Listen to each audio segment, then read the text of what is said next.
to join in and share her experience, her whatever she knows. And I guess she has helped so many other people that now it has become her habit.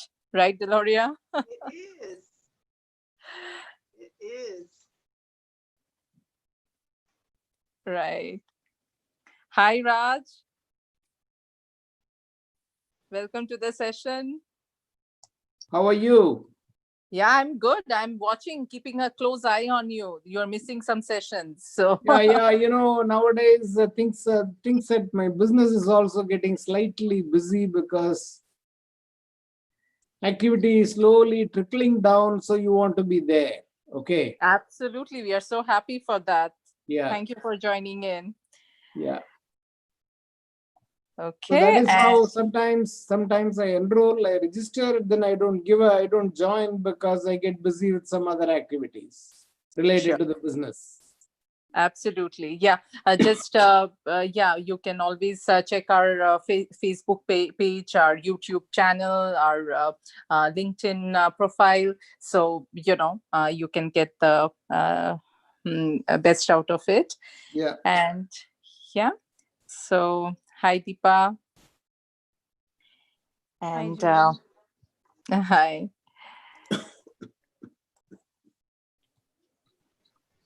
Yeah, anybody, any comments? Okay, we can just get started, and then we can come back with our comments, views, and all of that. Just to one thing that I want to make sure that if some questions coming to your mind while the session is going on, you can absolutely write it in the chat, and the question answer session will be at the end. Welcome all to yet another session of our Let Us Talk It webinars. We are extremely grateful for your constant support, and thank you all of you who have shared this with other friends, family, and we see lots of people joining in. They are interested to know about Let Us Talk It. People are surprised to see that how much of time, effort, energy we are putting in to something which is free for all, because and their question is, why are you doing this? Why are you spending that time? And our answer is, this is our way of serving the society. This is our small way of showing that there is a platform. If you want to share knowledge, please feel free to come over, join the group, join the knowledge sharing platform with all of us. So thank you, wonderful attendees who are joining in, and welcome to the session. For today's topic on Let Us Talk It webinar, we have the inclusion illusion, an authentic discussion about race and its roots in America. A sensitive issue, but although we have been talking about diversity and inclusion for over 2+ decades, equity and inclusion for people of color, especially Black people, remain elusive in corporate spaces, banking, education, and a myriad of systems. So this discussion will focus on the history of race and how its lingering impact requires commitment, compassion, and connectivity to dismantle and rebuild a society where everyone has the opportunity to not only survive, but thrive. It's so important that we can choose to survive, not or thrive.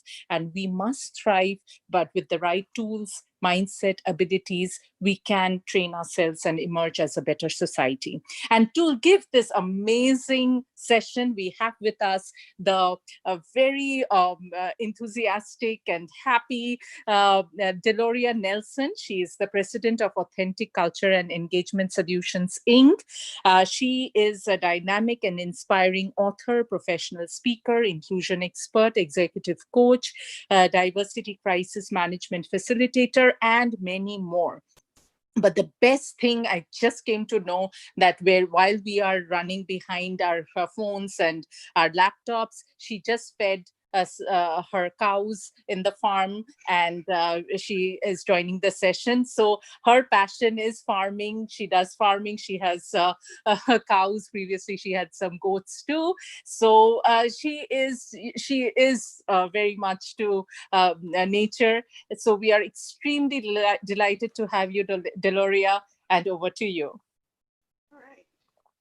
Well, welcome everyone. I'm so excited that a lot of people joined. Some I know, some I don't.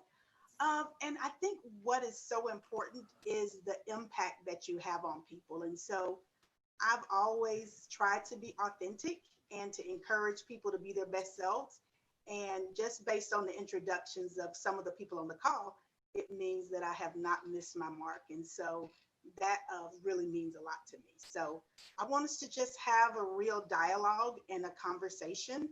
I call it the inclusion illusion because we talk about inclusion and diversity so much, but the numbers really haven't changed that much. So it's kind of interesting that we talk about it, but it doesn't seem to always be there. So I'm not going to spend a lot of time introducing myself. I think the young lady did a great job. 25 years in corporate America. I definitely spent almost 10 at Disney. So there are some Disney cast members on the phone. So welcome. I decided to start Authentic Culture and Engagement Solutions because I felt like sometimes you can have more impact coming in from the outside. Obviously, you try to impact while you're inside, but sometimes you can't be quite as authentic. And so that's one of the reasons I left Charles Schwab about 2 years ago. I was running diversity and inclusion for them, having a great time, but I just thought, you know what, I could do it myself. If you guys haven't guessed, I'm an extrovert. I'm a mother, I'm a grandmother. I have 4 granddaughters. So I am teaching them that girls rule the world. I'm an author. I just released a book from 6 figures to food stamps to 6 figures, the laugh lessons and blessings of the recession. So it's a story about resilience. I'm a resilience coach. And I always try to lead with love, right? So things are going a little crazy, times are tough, but I think if you lead with love, we always find ourselves in a better position. Now, love is not always soft and cuddly. Sometimes Just a quick interruption, Deloria. People are saying your voice is a little feeble, although I hear it good. But can you just make the speaker a little? yeah, I'm gonna have to. I used to have some problems, but people had said that it was cleared up. I wish I had called in. But anyway, let me know. I'm gonna just speak louder than normal, and hopefully it's not obnoxious. So I am someone who tries to always lead with love, and love is not just soft. Sometimes it's tough love. So it's about telling the truth, and that's what I intend to do today. And I really feel privileged to do my part to create understanding, equity, and justice for everyone. All right, so I'm sure a lot of people have seen this. This schematic just talks about the different dimensions of diversity. And, some are primary, some are secondary: education, parental status, military experience, job classification, religious beliefs, socioeconomic status. And then the ones in the center are the primary ones that people tend to see the most. But what I want to do today is really just focus on race because what is so interesting, it does seem to be the hardest ones to address. And I've been doing diversity and inclusion work for a long time, and it seemed as though we were making progress. And I definitely think there's been some progress made along the gender lines, although we need to do more. But it just seems like we kept getting stuck when it came to race. And I think a lot of it has to do with the history and the roots. And so that's why I wanted to talk about that today. So if we really tell ourselves the truth, which is talking about race in America, America is a great country and it was founded on some great principles: freedom, religious liberty, political and economic liberty. But the reality is, at the same time that we were espousing these great values and founding something great, we were still definitely right in the midst of slavery and owning people. And so there is definitely a paradox, but that was the reality of America. And slavery and submission is even built into the Star Spangled Banner. And it's kind of interesting because I didn't know it until I did some research. But Francis Scott Key, who was the lawyer and poet that wrote the poem, he was known as a massive slaveholder, and he was also one of the richest men in America. The other thing that was interesting, as abolitionists started saying that they didn't think slavery was right, he was very tough on prosecuting abolitionists. So if you look at the third verse of the Star Spangled Banner, and they moved it so no one sings it, but the reality that it existed should tell us some things about the founding of this country. It says, no refuge could save the hireling enslaved from the terror of flight or the gloom of the grave. And the Star-Spangled Banner in triumph doth wave o'er the land of the free and the home of the brave. So if we think about that, this song that is supposed to be about justice and liberty and American values tells the truth about slaves and, you know, what would happen if they ran away. So if we think about it, if we look at the history, slavery was around 1619 to 1865. Then we had a lot of Jim Crow laws, state and local laws between 1876 and 1965. In 1896, when the U.S. Supreme Court declared in Plessy versus Ferguson, that was the lawsuit that talked about separate but equal. But then that was eventually overturned in 1954, Brown versus Board of Education, because they realized that separate wasn't equal. You know, another reality, and some of the reasons I think America's conscience has been pricked and we're actually making some progress is Black Americans are 2.5 times as likely as white Americans to be shot and killed by police officers. And we see the disparity. I mean, you see people like the young man that killed the 9 African Americans in Charleston. He was taken alive, right? Rumor has it he was even taken to Burger King. You see a lot of people that are murderers taken alive, but yet you do see quite a few African Americans unarmed and killed and not given the benefit of the doubt. So let's talk a little bit about systemic racism, because it's really interesting. It's been going on for a while, but people are now starting to acknowledge it, which I think is very helpful. Because like people say, well, the system doesn't work. Well, the system works based on how it was designed. And so if we think about the design, you know, it was designed in a way that whites were going to be superior to blacks, and that's how it was designed. Now we've evolved, but we're going to have to get in there and redo the systems. So if we think about educational institutions, there was a really interesting study that said Black kids, I think, are 3 times more likely to be suspended than white kids. So it starts early, and their disciplinary things are always a lot more severe for the same type of infractions. Real estate, if anybody's heard about redlining, it was a practice where they would redline certain areas, primarily Black areas, and not allow people to get loans. There were also laws that said where you could not, it was illegal to let Black people live in certain areas, and those were primarily white areas and areas that had more property value. And you could actually lose your real estate license if you did that. Financial services, it's always been harder for African Americans to get loans. That hasn't really changed. What I found very fascinating, though, there was a recent study from 1,344 banks, a random national sample of the small community banks, but the minimum opening deposits were more expensive, it says significantly higher in communities of color than in white communities. Of wage inequality, that is still around, and it makes it really, really hard. In 2000, this is old, the median Black wages were 79.2% of white wages. The Black-white wage gaps were larger in 2018 than in 2000. So it's going backwards. Healthcare, there's a lot of studies about healthcare and healthcare inequity. A lot more African American women die in childbirth. There was an example of Serena Williams and how she knew something wasn't right and they weren't necessarily listening to her, but how that blood clot could have taken her life. The justice system, we kind of know what goes on there, but the justice system is not that just for us.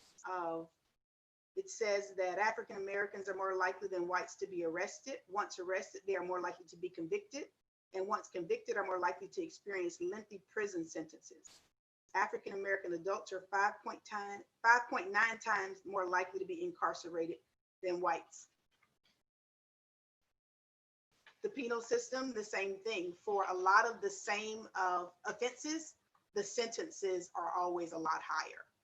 So that shows the systemic nature of it. And I say, and on and on and on. So it's not just the justice system.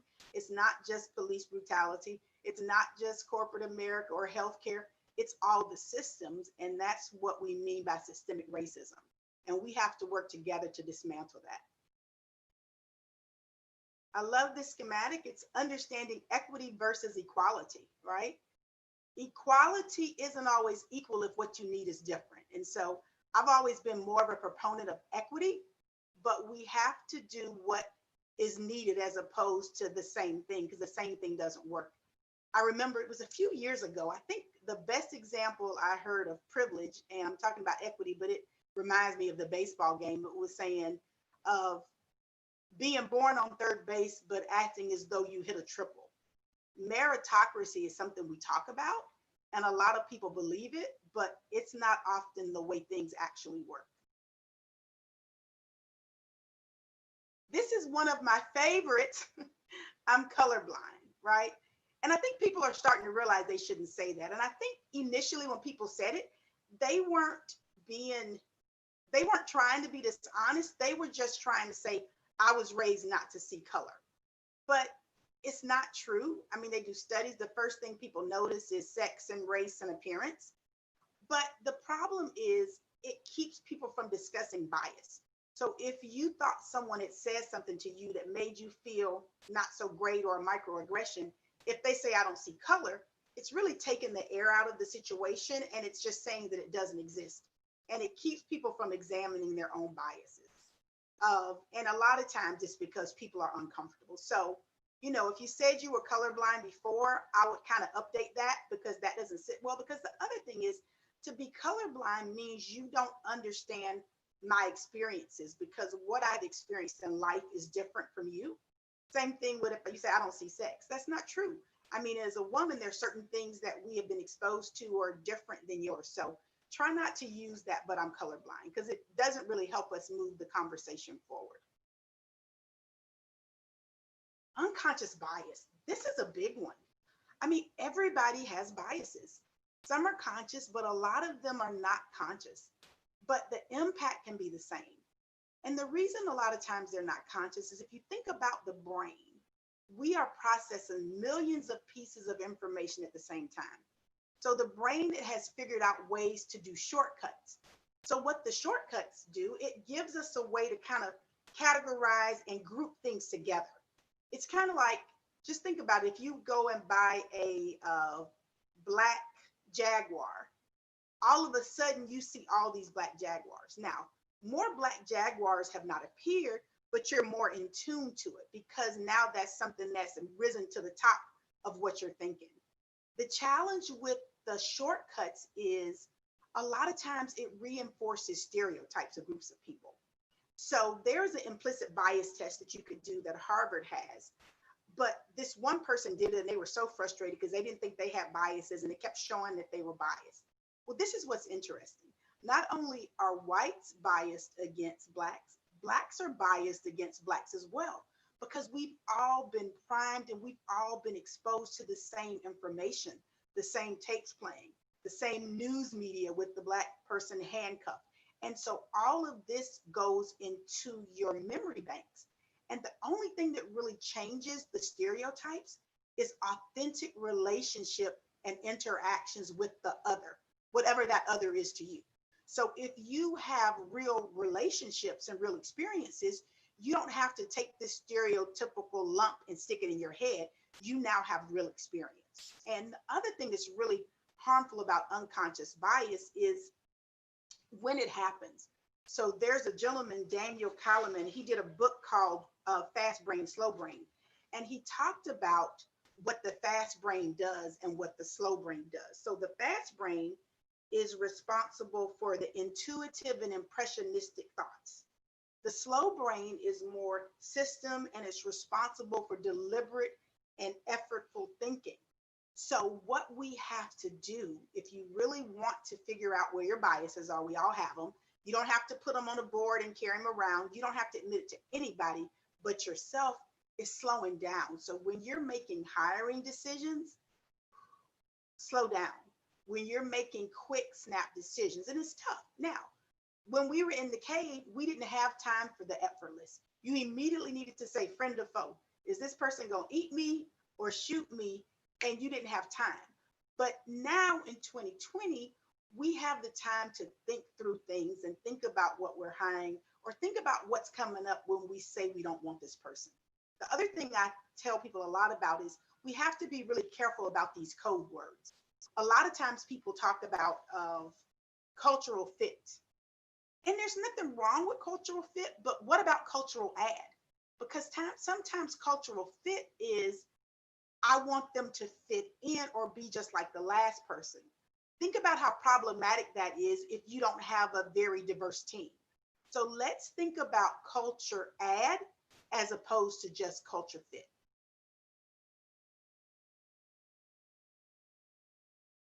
And just understanding the evolving terminology. I mean, racism is not a great thing, but it's not illegal. Discrimination is illegal.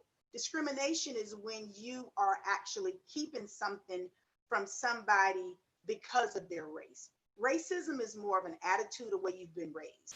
White privilege is just the privilege that goes along with being white. Now, different people have different types of privileges, but white privilege allows you to not think about a lot of the things that other people think about, right? I just talked about systemic racism. Inclusion is I have a voice and I feel like I'm an equal partner. Diversity happens naturally. The world is shifting, more mixed marriages, different cultures. So the diversity is going to be here.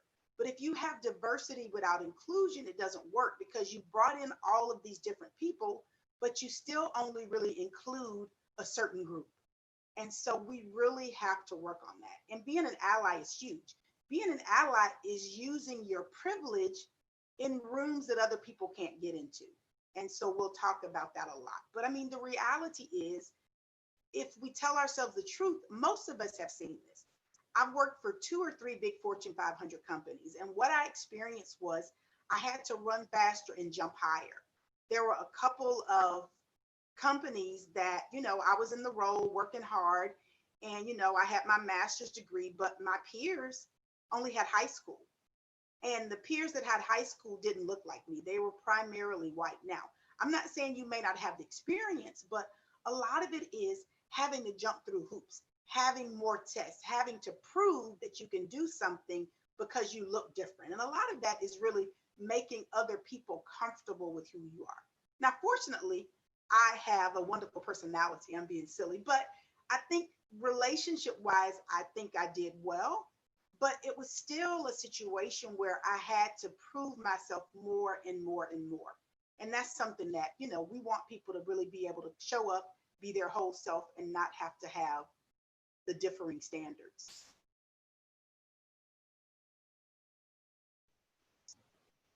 And if you think about it, we have been fighting for a long time. 1968, that was the sanitation workers strike. And then 2020, all of the George Floyd demonstrations. And I love the one in the middle too, because white silence does cost lives. And I am encouraged because it just feels different, right? We've been fighting for a long time, but if we think about the protests in 2020, they are multi-generational, they're multi-ethnic, it's different. And the millennials are really showing up, and it's people saying we're tired. And I still say, I really think seeing somebody killed in front of us and somebody having their hands in their pocket, I think it pricked our consciousness, because if it didn't bother you, there's something wrong. And I think we all kind of knew it wasn't quite right, but that was what's called a significant emotional event. Sometimes it's something so serious that it makes you go, wow, something has to change. And so I am the most optimistic that I've probably been in forever, because I feel like change is coming and there are already things happening. Chokehold has been banned in some places. Some monuments are coming down. I mean, there's different thoughts. Some people go, well, I don't care about the monuments coming down. I don't care about the school names. I just want equity in pay. And I think it all comes together, because if you think about it, a lot of what has happened is the dehumanization of Black people. And that happened back in slavery. And some of that still lingers. So although I don't think a monument may be as impactful as a paying someone the same, all of it plays into a narrative. So if you think about it, a lot of the priming, they did a baby doll study, and it was done like in 1960, and they would have the little kids and they'd have the little baby dolls, and they would say, which baby doll is the prettiest? They inevitably always picked the white baby doll. And this wasn't just white kids, these were Black kids too. Which baby doll is bad? They always pointed out the Black baby doll. And so a lot of it is the media and the TV and the pictures of beauty. And the same thing with if I'm going to a school as an African American and the person that they're honoring kept slaves, even though it may not be in your face, it's repeating the whole subjugation and the whole dehumanization piece. So I think all of it matters. And of course, there's different priorities. The Fortune 100, Fortune 500 hasn't changed that much. And we got to do better, and we can.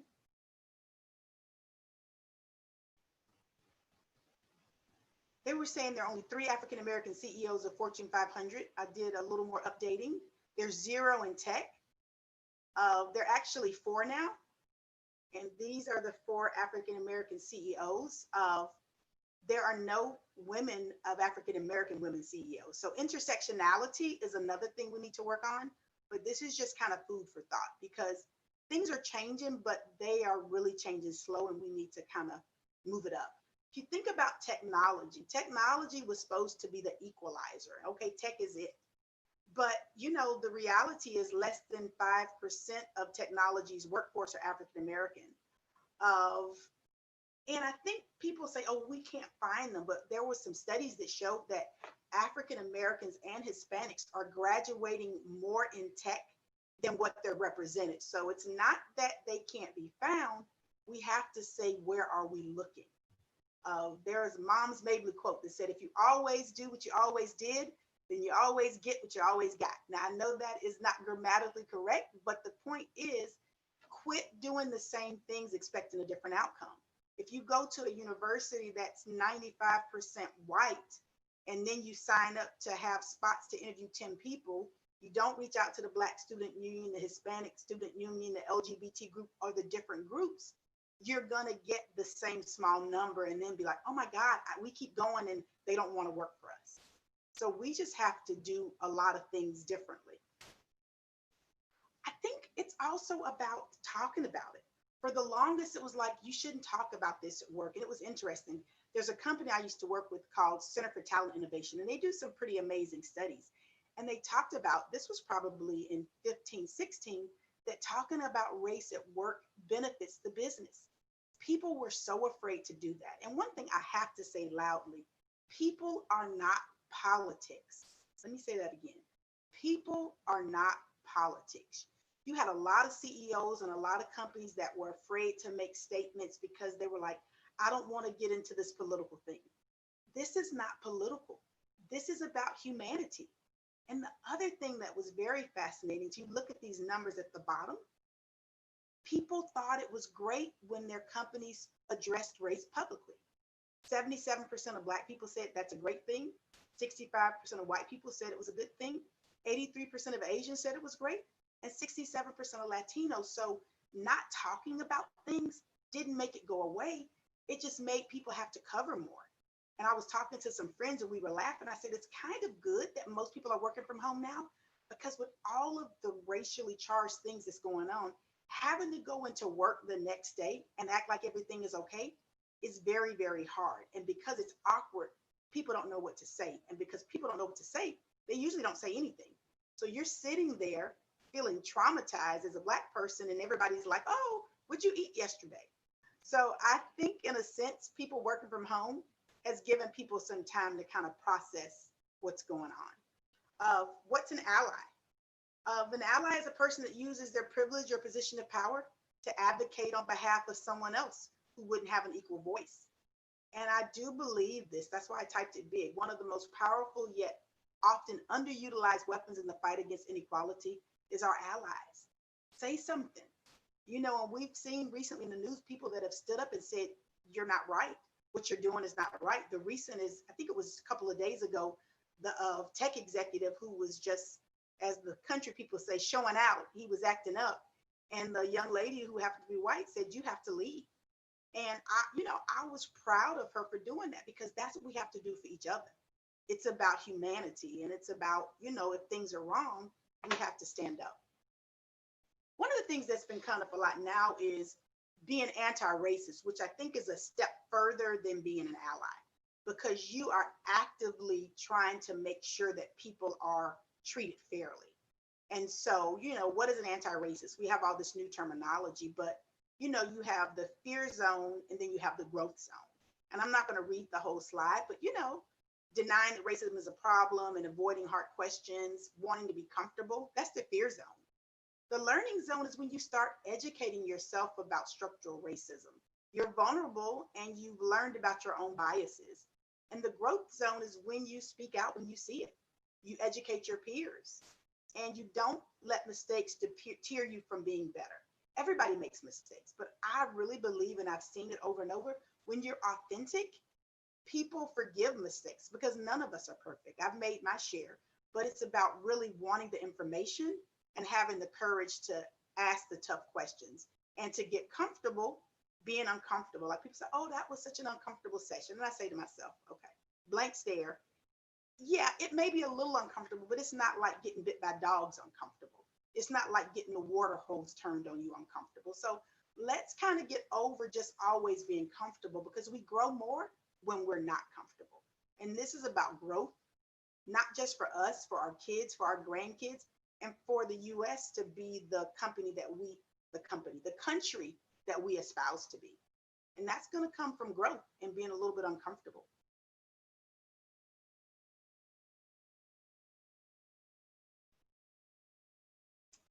This is really important. How to have an authentic and effective conversation about race, right? Ensure you already have an authentic relationship with the person. That'll make it easier. You can't go from someone who's never acknowledged my presence. You don't talk to me. We don't have anything in common. And then the next day you go, oh, let's talk about race. Blank stare, blank stare. Build the relationship first. Do some work. Read books, articles. There's some really good shows. Just Mercy is a great movie. 13th is a great documentary. Don't make the Black person own your learning gaps. I had a friend, and she was actually really good friends, was living with someone, and they were like talking about it, but it just blew up because she kept saying, well, you don't understand what I'm trying to say. And she wouldn't own it. She really was trying to make the person, the Black person, own and teach her everything. I just said, get comfortable being uncomfortable. Be honest about what you don't know. Ask a person how you can help, and be prepared for some skepticism. This is more one-on-one, but at an organizational level, I read a really good article yesterday, and it talked about when the dialogue feels too tough, here's what you can do better. There could be red flags during the dialogue, harshness without context, not defining what you want to talk about. The other thing is, if your company's reputation is a company that you don't deal with race issues, your C-suite is totally white. I mean, there is going to be some skepticism because you haven't started walking the talk. I mean, I think saying Black Lives Matter helps, right? There is some acknowledgement, because let's be honest, 2 years ago, it was considered a fringe element. But the other thing I would say is, you can say Black Lives Matter as an acknowledgement, but it doesn't mean you politically believe in the Black Lives Matter movement and everything it stands for. I had a girlfriend whose friend called her, who happened to be white and was a Christian, and said, what can I do to help? Because I can't support Black Lives Matter. You can support that Black Lives Matter. You don't have to support the actual group and what they stand for. Black Lives Matter is just saying that you have humanity. We acknowledge that. And actually, I think it was Anastasia. She posted something a few years ago, and it was one of the best ones that I said, because people say, well, what about all lives matter? And the little skit, which I thought was perfect, was, just say that there's a house burning down and you call 911, and they're like, okay, my house is on fire. And they're like, okay. And there's like, do you want my address? They were like, no, all houses matter. No, you need to go to the one that's burning up. And so we're saying Black Lives Matter to shine a spotlight on the fact that, based on the behavior of police, based on a lot of the systemic racism, everything, it doesn't appear that they do. So no one is saying that other lives don't matter, but we're saying we need to focus on where the fire is. And that's really a good way to think about it.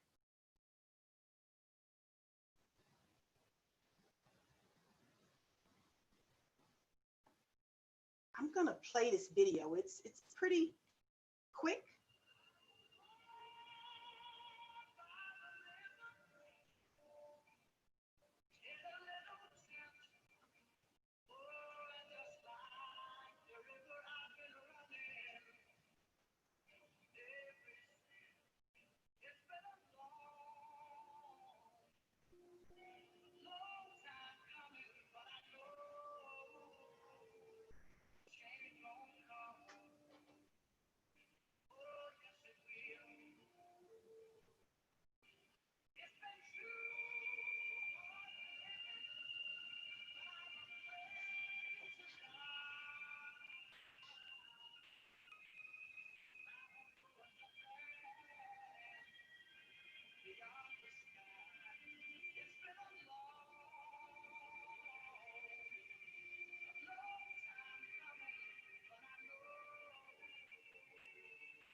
And I love the schematic that said, my dad's going to change the world. And I really think he has. And I just think we need to keep pushing for progress and just telling ourselves the truth, doing the work for ourselves to figure out where are our gaps, finding out what we need to do, and committing to making it more than just a saying. So, I mean, I've seen some work done. I've gotten some calls. I'm doing more work, and I think we can get there.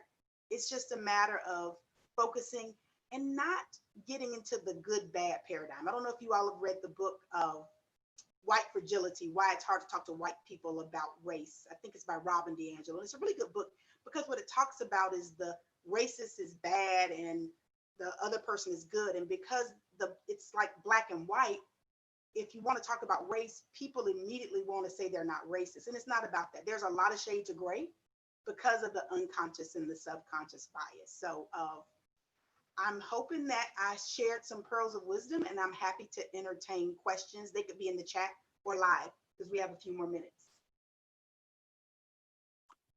Hello, my name is Raj. Hi, It Raj. was nice to talk to you, Deloria. It was a wonderful talk that you gave. It touched upon all the gray areas that people tend to forget or lose sight of. Right. Okay. So my question to you is about my own business, which is in software, ITM. I run a software company focused on software. Okay. Now, the last 1 month, we have been trying to support the minorities, namely the African American and Latino population, getting some jobs because the virus pandemic has disproportionately affected them. Right. So now my practical problem in that area is our clients are very, very picky and very demanding in the skill set.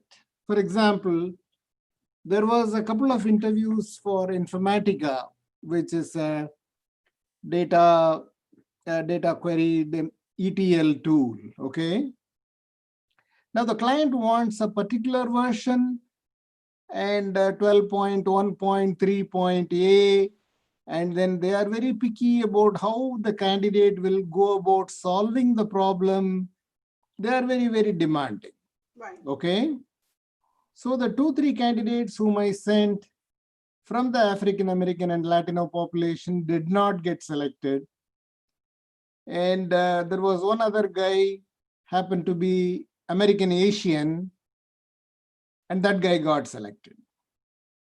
So my question to you is, I mean, it's going to happen sometimes, Raj. I just my question to you is I'm sorry, this. go ahead. When a client is so picky and demanding and So because their requirements are so hard and fast, and they are trying to complete the project in a given time frame, and say they want a readily cooked and available talent who meets their exact requirements, here is where we are failing in finding the suitable candidates among the minorities. How do we solve this? Well, I think you build what you need, right? And sometimes clients have some biases themselves, and I don't know whether that is what it is, because sometimes they can select someone who is pretty close and do the training, or sometimes they want it a certain way.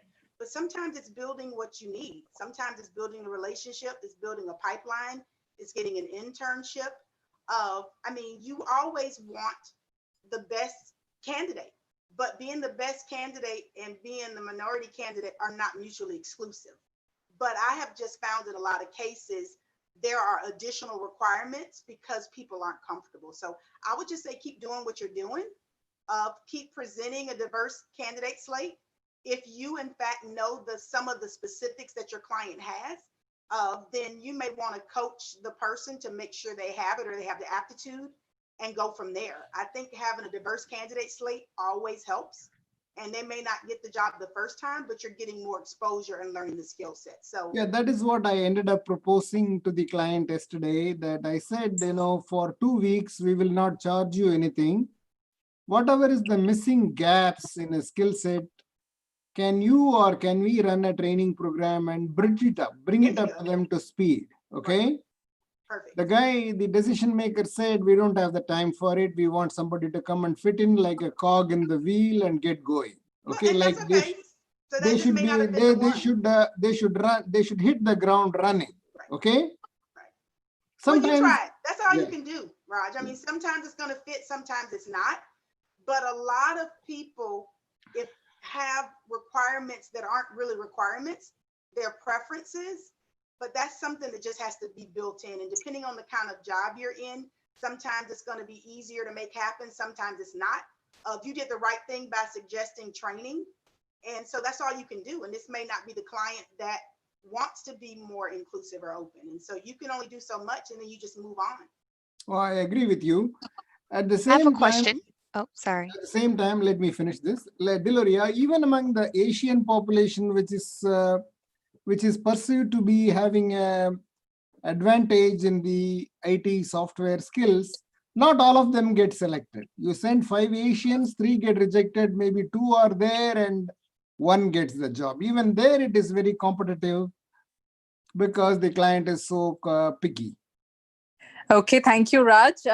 Let's have the others also ask questions, and thank you for your question. Yes, uh, I think Venita Wilson, who wanted to ask a question.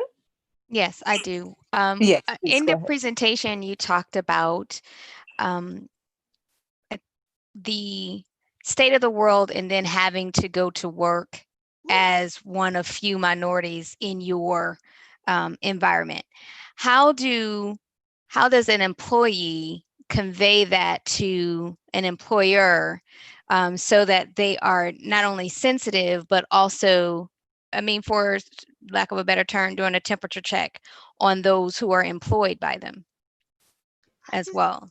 I mean, hopefully they get it and ask, but a lot of them don't. I would just be authentic. I mean, I remember when I think it was Trayvon Martin got killed, and I had a VP, and we were relatively close, but I took a chance and I just said, man, it's hard for me to focus today when people like my son, my husband, my brother, my father are getting killed for no reason. And it really was a changing point in our relationship. She was like, D, I know there's so many things we need to do differently. I understand. How can I support you? So sometimes you have to take the chance of bringing it up because it's not real. A lot of times, because we've been taught not to talk about race at work, leave that at the door. You come in and you become robotic. And so people think, oh, well, she's fine. I think we have to be more direct and be honest. You know, the things that are happening is impacting me. And so I'm not feeling the same today that I did yesterday. And so I just think we have to tell the truth. If no one has that sensitivity, I think we have to bring it to the forefront because a lot of times people really don't know what to say. They aren't trying to be rude, they're uncomfortable, and so they figure if I just don't say anything, it'll make it go away. Thank you for You're that. welcome. Hello, Deloria. Yes. Thank you for this great presentation. And, especially nowadays, there's a lot of lessons to be taught out there. I'm Haitian, so I'm not an actual American, but I get treated as an American, right? So You're Black, right? Let's just keep it right, real. You Black. You're not African American, but you go into the right, category. right. So even though I have a Haitian culture history, but when I'm here, everybody look at me as, I'm Black. Right. So I have a different perspective than an American who actually, was born up here. Right. So I'm able to view things a bit differently, but I'm still considered Black. Um, Working in corporate America is extremely difficult. When I walk into a meeting, let's say I have a conference call, usually, most likely I'm the only African American in that room. So my skill set is not really appreciated. I know it's hard to, it's very difficult. What do you mean it's not appreciated? As far as if I'm in a meeting or I'm on a project, I'm expected to be not looked at, but judge me on what I can dedicate to the project. Right? If I give a suggestion and everybody kind of look at it and they're like, they don't know. But the next day, another person of another color would give the same suggestion. It's like, you're right with that one. Oh yeah, that happens a lot. It happens a lot. It happens with women. People will rephrase and they're like, oh, that's a great idea. And you're like, seriously, I just said that. Exactly. That's the inclusion piece, right? Mm-hmm. So I just think you have to talk with the leader about it. Sometimes have an ally in the room. Well, the minute you bring that up, they're looking at you as like, why is he always blaming the race card, right? Right. And I'm glad you can relate to that too. But I think having an ally helps. So if you talk to your leader or somebody and just say, hey, I've observed that this keeps happening to me in meetings, then maybe when you bring it up, then your leader says, oh, that's a great idea. Right? So, I mean, you shouldn't have to have an amen corner, as we say in church, but sometimes you do. Right. And then we have to be a little more strategic because that does happen. It happens with minorities. It happens with women all the time. And a lot of it has to do with the perception of power. Right. But we know that the level and the power has nothing to do with the ideation, the creativity, or even the intelligence. Right. It happens also with introverts and extroverts. Sometimes the quiet person has the best idea, but everybody else is talking so loud that nobody hears them. So I would just say, bring it up to someone that you trust. If it's not a leader, another peer, and get them to kind of say the same thing or say, well, just like what Pierre said, I think that's a great idea. So we also have to be strategic because we're not there yet. So these are ways we have to maneuver. I'm sorry. At the same time, to everybody who's listening to this conversation, like it's not only us Black people who actually go through this issue. A lot of different cultures go through this issue. I've worked with, other Indians, and they kind of go through the same problem too. Right. A few Asians I've worked with, they go through the same issue too. So it's not only us Black. I think it's more focused on us because we helped build this country. Oh, absolutely. We work hard, and we've been here before a lot of these older cultures got here. So we don't get that appreciation, right. And also our history is not there.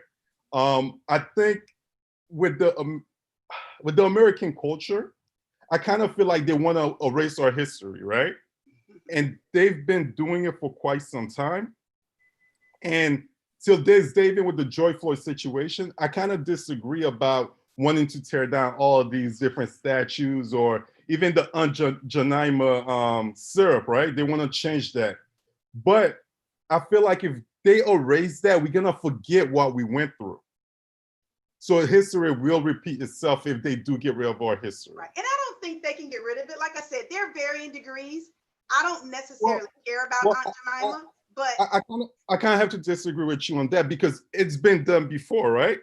Like before slavery, do any of us actually remember our history? Oh yeah.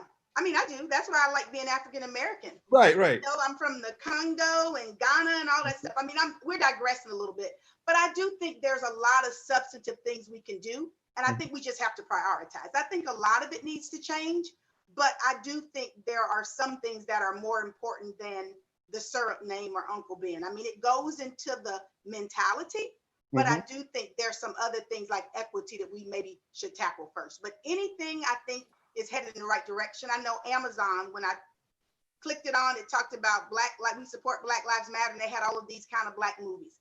I appreciated it. It helped me feel acknowledged. Right. It's not changing huge things, but it's a start. Right. I agree. I completely agree. Thank you. Oh, you're welcome.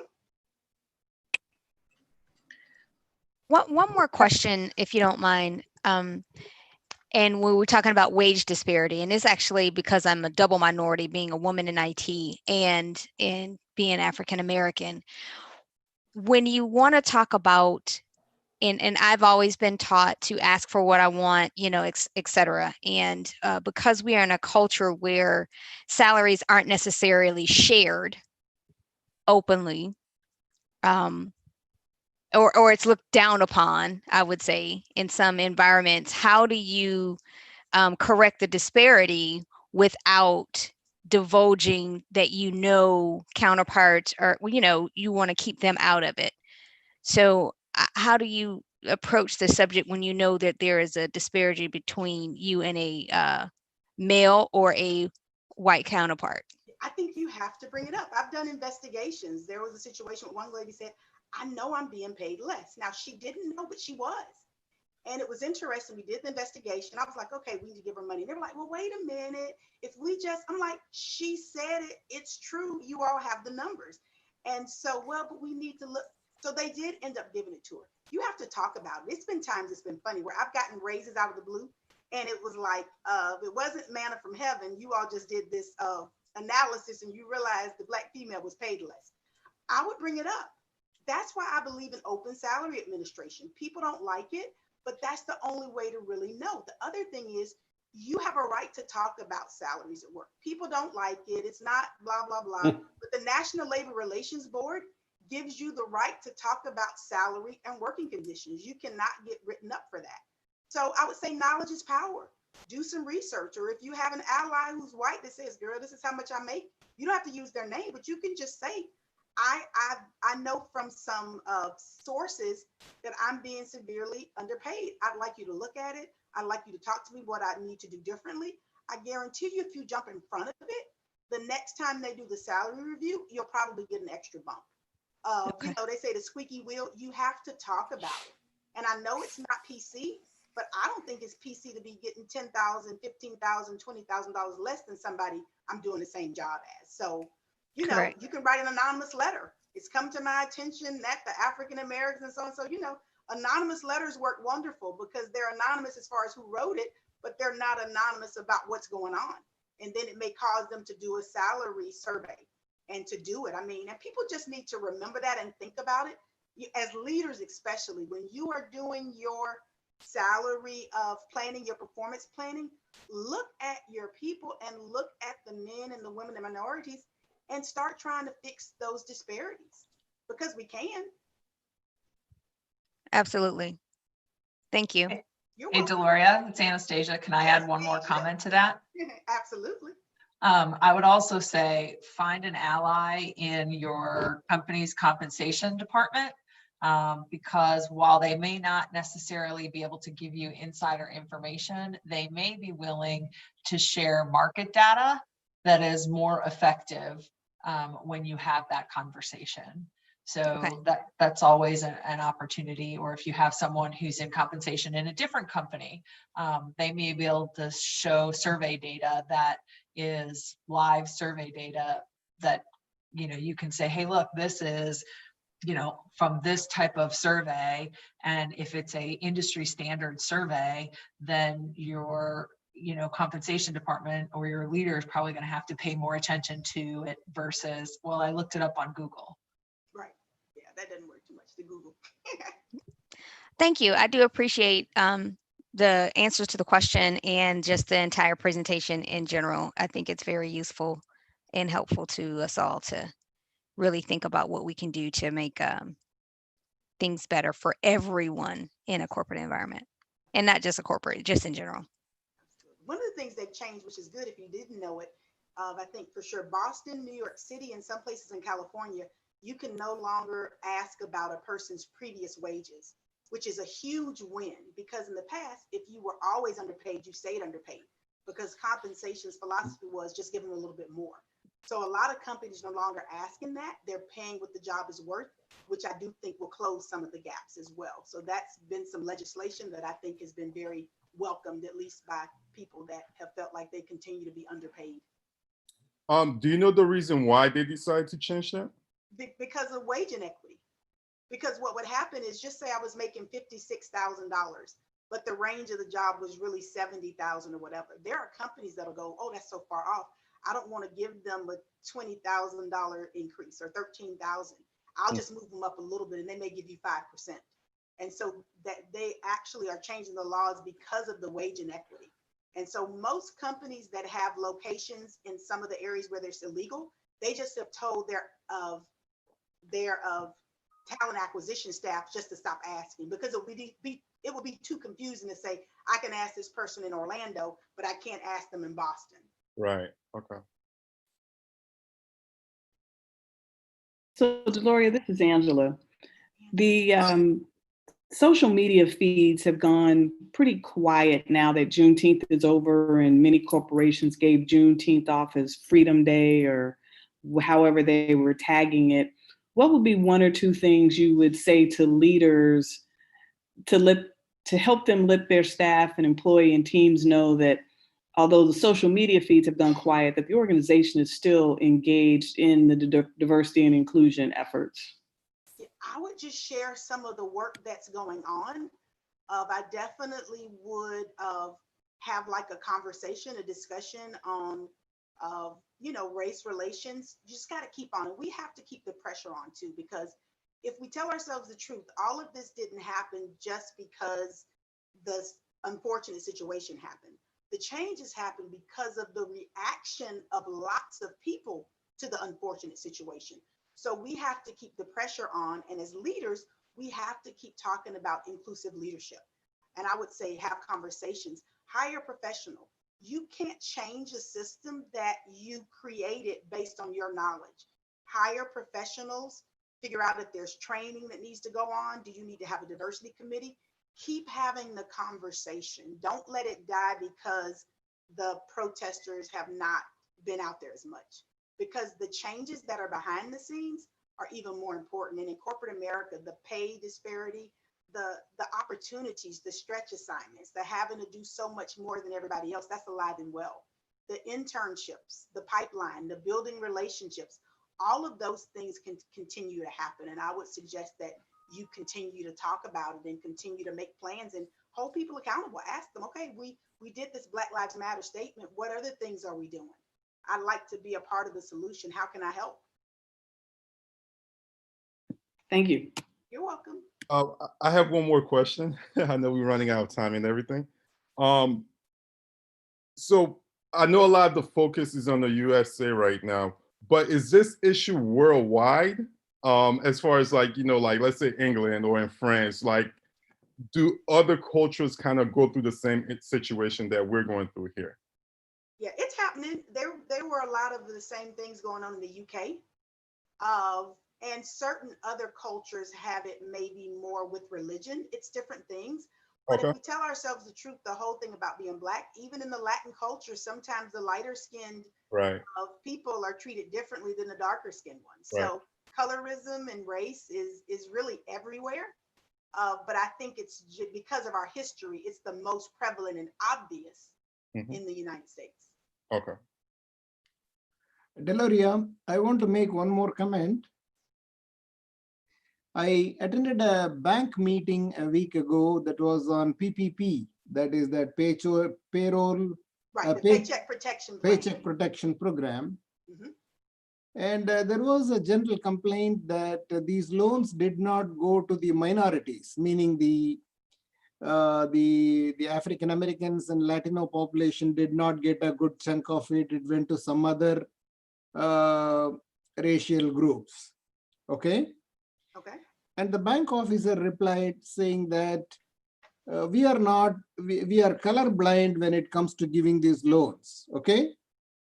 And then he also said certain businesses do not maintain records. When you ask them what has been your payroll files, what has been your payroll disbursements for the last 1 year, for them to find out an average payroll and then multiplying it by 2.5, many of these minority businesses don't have proper credible records. Okay. And therefore, there is no way to verify whether they paid at all any payroll, whether it was cash, what kind of a record was maintained. The point I'm trying to make out is that in addition to giving opportunities for these minority-owned business groups, we need to do some training program for these businessmen as to what records you need to maintain, how you should be prepared. If not for this, for the next emergency, you are prepared. Sure. I agree, and everybody needs it. I talked to a small business owner, and there are some intermediaries that help. I think she called it Lindio, and actually Magic Johnson has donated like millions to help specifically for minority businesses. So she ended up getting one of those loans. So yeah, so being able to know what you're doing and having the right records, that makes sense for everybody. And so, there are a lot of programs out there to help. And, unfortunately, I probably believe there's still discrimination in lending because that is historical. But I do think we have to do our part as far as making sure that our records are accurate and getting the help that you need to support it. Everybody doesn't know how to fill out like job applications or resumes. They have companies that are your intermediary telling you what you need to get everything in order so that you could be awarded some of these loans or advances. Absolutely. Yeah. And also, in spite of this discrimination that has been there, there is a bright side to it. There are plenty of these minority community people from minority segments have come up in the corporate world. There was Mr. Chenault, who is an African American who rose to the position of the chairman of American Express. Right. Oh, yeah. And there are plenty of such examples which we can emulate and kind of pass on these kind of things, what they did differently, so that we can also get included. Yeah, okay? They are, but the only thing I would challenge, Raj, is it's the numbers.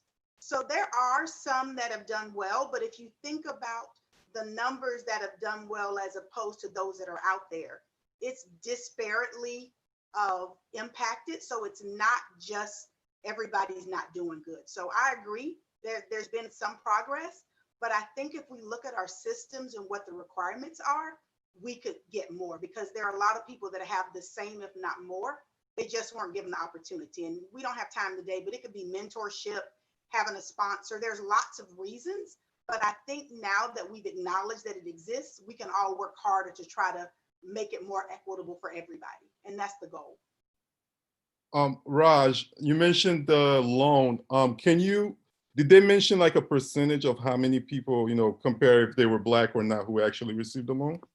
Yeah, that bank officer was not willing to get into the racial segmentation and percentages. He was saying, we are colorblind, but then among the population groups that you were referring to, there were quite a few businesses like salons, like, massage centers, like gyms, etc., where the people are just running business for years and years without any records.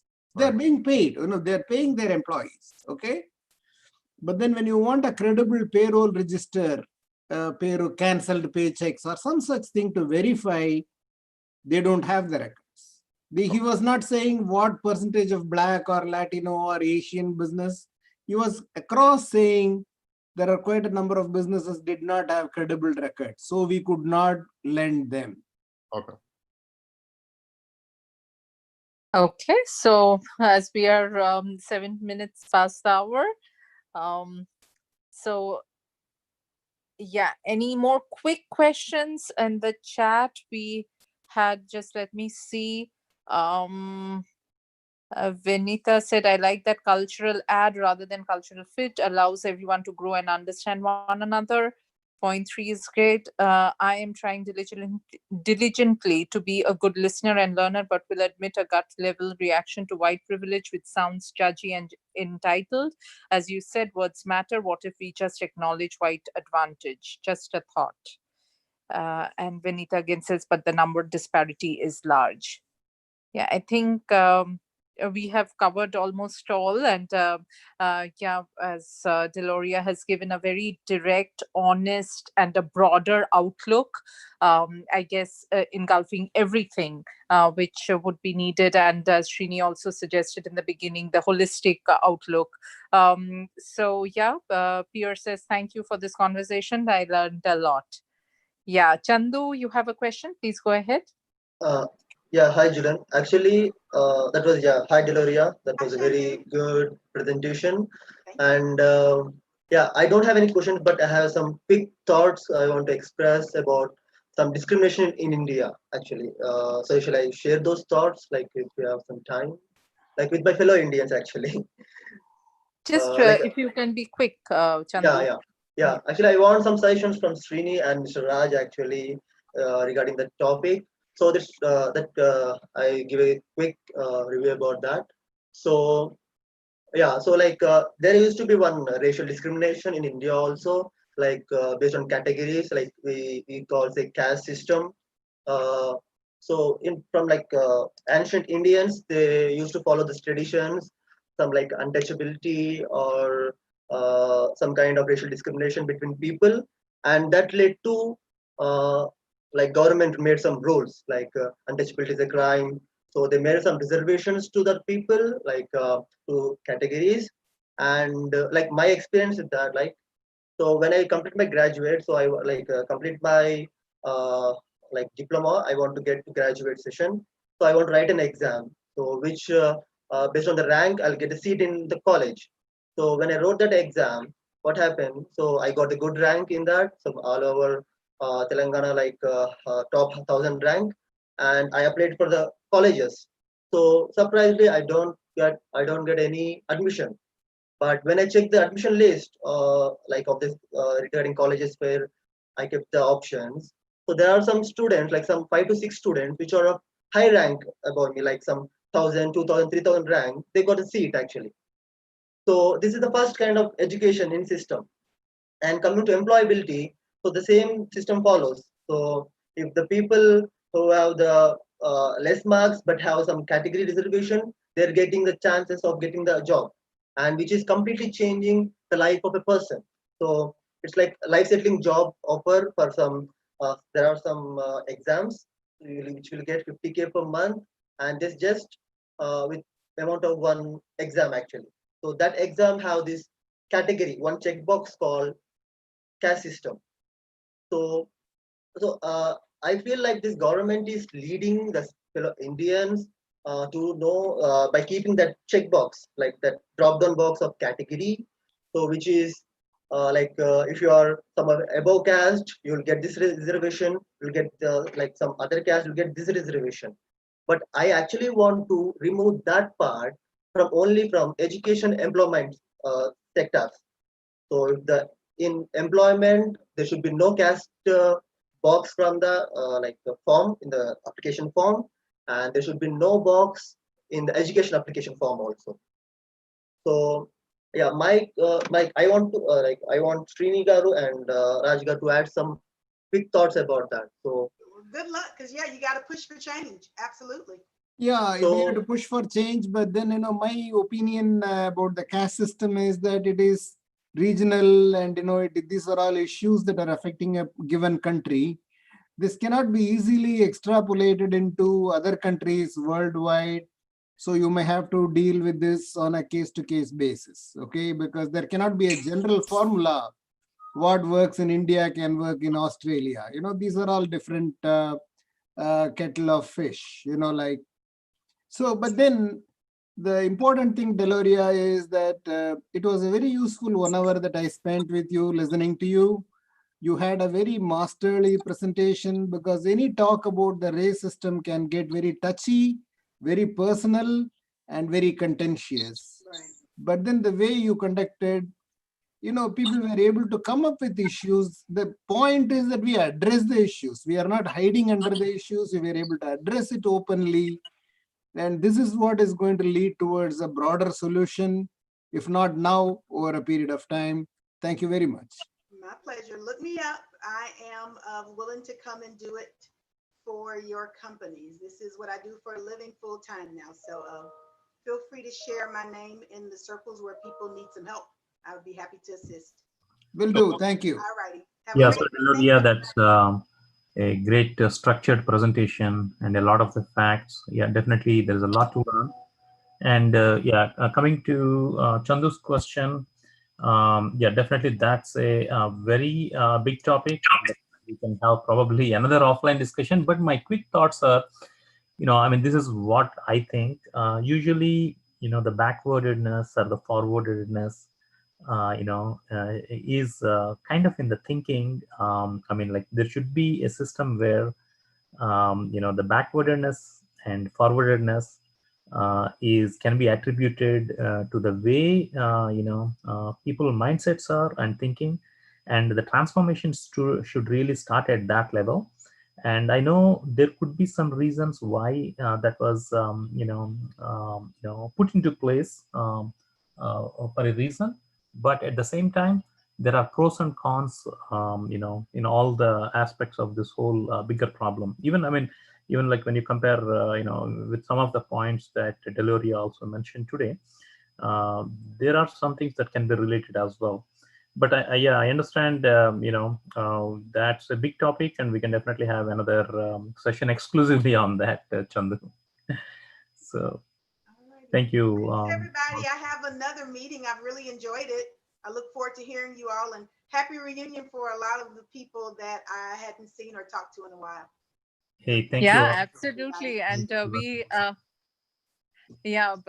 thank you everyone for your questions. And we had, I think she left, but our previous presenter, speaker did join. I saw Vanda Savage Moore. So a wonderful presentation. We are pretty past the hour because everybody enjoyed, everybody felt they can be heard, they can speak out. That is good, I guess, to start with.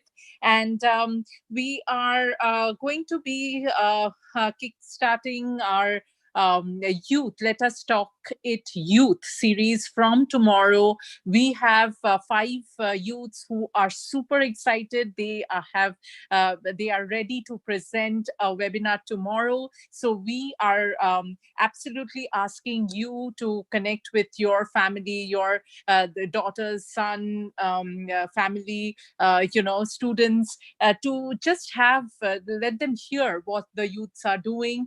They are coming up with a beautiful session, informative, very interactive as well session tomorrow in Let Us Talk It Youth series. The topic for tomorrow is how are teens managing their quarantine schedules. So it's a very apt topic for now, and we hope you will join in tomorrow at 12 p.m. EST and have a wonderful rest of the day. Thank you, Deloria, and thank you so much. See you tomorrow. Thank you. Bye. Thank you all.